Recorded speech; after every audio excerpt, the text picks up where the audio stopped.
Meron po akong ibabanggit sa inyo. Dinapitan po kami ng abogado ni Saldico at nagtatangkang mag-blackmail na kung hindi po namin kakanselihin daw ang passport niya, hindi na raw siya maglalabas ng video. I do not negotiate with criminals. Kahit maglabas ka na ng video ng lahat ng kasinungalingan mo na pag-destabilize sa gobyerno, gusto kong malaman mo, Saldi, makakansela pa rin ang passport mo.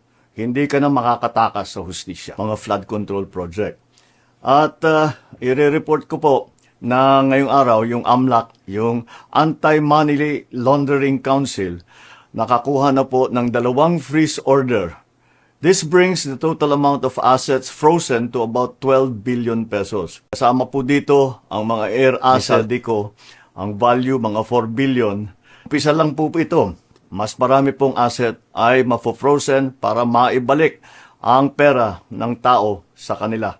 Ito po ang aming pangako that the money of the people will be given back to the people. Meron din pong development, yung ICI at saka ang DPWH, magsusumite po ng ebidensya sa ombudsman and magrekomenda sila ng kaso ng plunder, anti-graft, bribery, conflict of interest sa 8 congressman na may-ari ng mga construction company na may proyekto sa DPWH. Lastly, meron po akong ibabanggit sa inyo. Dinapitan po kami ng abogado ni Saldico at nagtatangkang mag-blackmail na kung hindi po namin kakanselihin daw ang passport niya, hindi na raw siya maglalabas ng video.